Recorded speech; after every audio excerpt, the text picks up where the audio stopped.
रचयिता ब्रह्मा की दाहिने अंगूठे से जन्म लेने के बाद दक्ष ने एक समारोह आयोजित किया।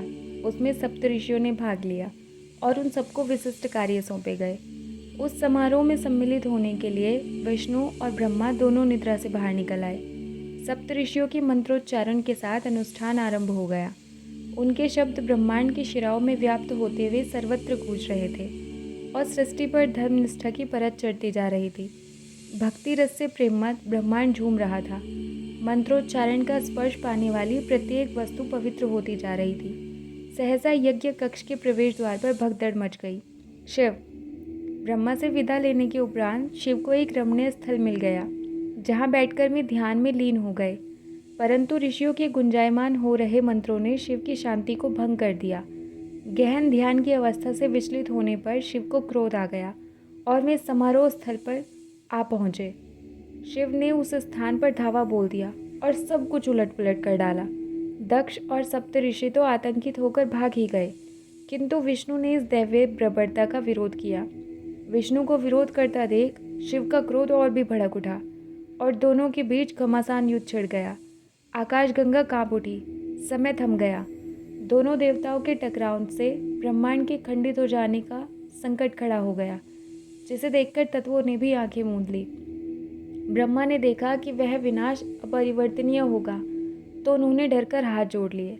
मैं आप दोनों से विनती करता हूँ, इस युद्ध को समाप्त कर दीजिए, अन्यथा यह कभी नहीं रुकेगा।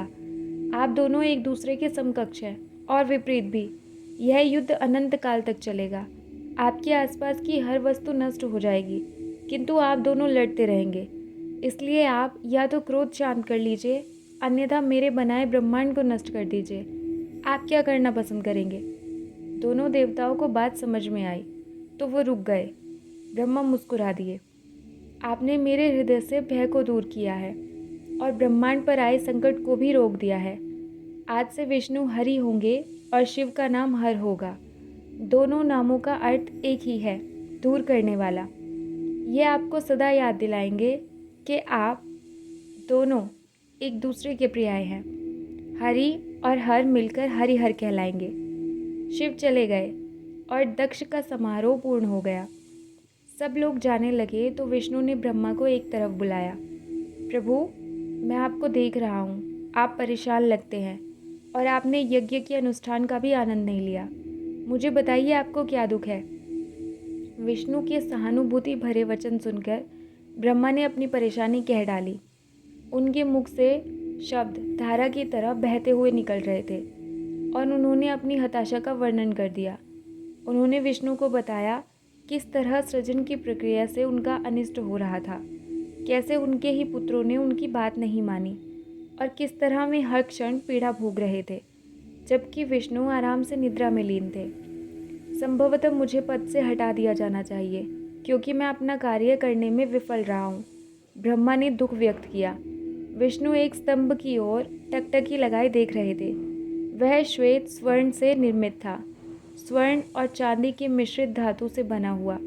फिर विष्णु बोले, महादेव, महादेव, आप महादेव के पास जाइए, वही इसका समाधान कर सकते हैं।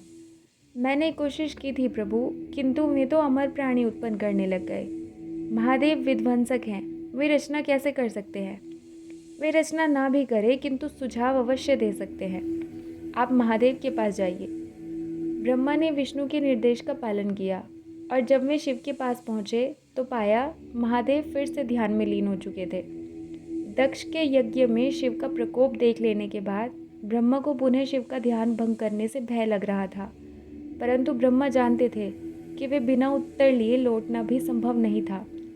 इसलिए वे उठकर वहीं बैठकर आत्मा की गहराई से भगवान की उपासना करने लगे।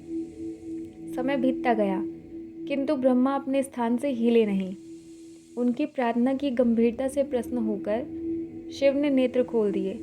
मुझे पता है कि आप यहाँ क्यों आए हैं। प्रभु, मेरा मार्गदर्शन कीजिए। ब्रह्मा की आंखें भर आई। सृष्टि खतरे में है और मैं भटक गया हूँ। मुझे मार्ग दिखाइए और बताइए कि मुझसे कहाँ भूल हुई है। जिस तरह आपने पुत्रों को जन्म दिया है, उस तरह प्रजनन की प्रक्रिया संभव नहीं है। दरअसल आपको शक्ति की आवश्यकता है। शक्ति, स्त्री की शक्ति। शिव खड़े हो गए। ब्रह्मा उन्हें मंत्रमुग्ध से देखते रहे। ब्रह्मा ने देखा कि भगवान शिव के शरीर ने एक नया रूप धारण कर लिया था। ऐसा शानदार समग्र रूप जो आधा पुरुष का और आधा स्त्री का था। दाहिना भाग पुल्लिंग और बायां स्त्रीलिंग।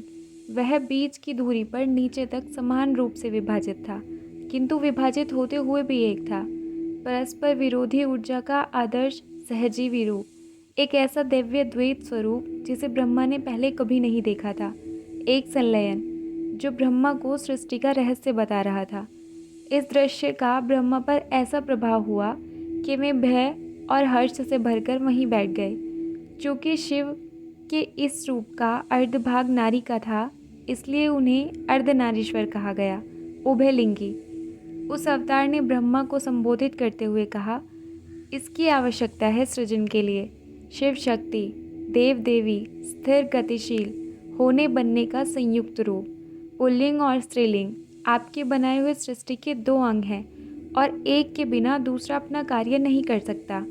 इन दोनों तत्वों के एकीकृत होने पर ही उत्पत्ति की प्रक्रिया संभव हो सकती है। यह संयोजन न केवल सृजन को आरंभ करेगा, अपितु इस प्रक्रिया को अंत समय तक जारी भी रखेगा। आदि शक्ति की जय, देवी माता की जय, पवित्र स्त्री रूप की जय। ब्रह्मा ने प्रणाम किया और कहा, देवी मैं आपकी वंदना करता हूँ कि आपने मेरी आंखें खोल दी।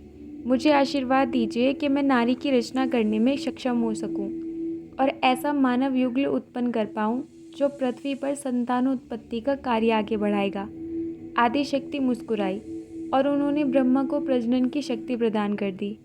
उस शक्ति को पाकर ब्रह्मा ने अपने शरीर से एक पुरुष और एक स्त्री की रचना की। यह पृथ्वी का पहला युगल था। पुरुष का नाम मनु था और स्त्री का नाम ब्राह्मी रखा गया। चूँकि प्रजनन के लिए मैथुन को स्रोत बनाया गया था, अतः इस प्रक्रिया का नाम मैथुन सृष्टि पड़ा। चूँकि मानव जाति की उत्पत्ति मनु से होने वाली थी, इसलिए उसे मनुष्य या मानव कहा गया। ब्रह्मा प्रसन्न थे, सृष्टि अब अपना ध्यान रख सकेगी। ब्रह्मा ने मनुष्य को बनाया, जो पृथ्वी पर जीवन का श्रेष्ठतम स्वरूप था। यह भगवान की अपनी छवि थी और यही ब्रह्मांड का उद्देश्य था।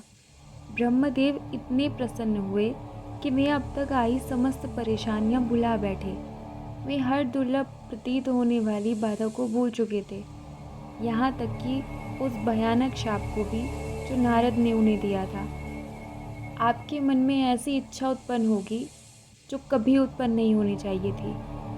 वे शब्द जो सच होने वाले थे।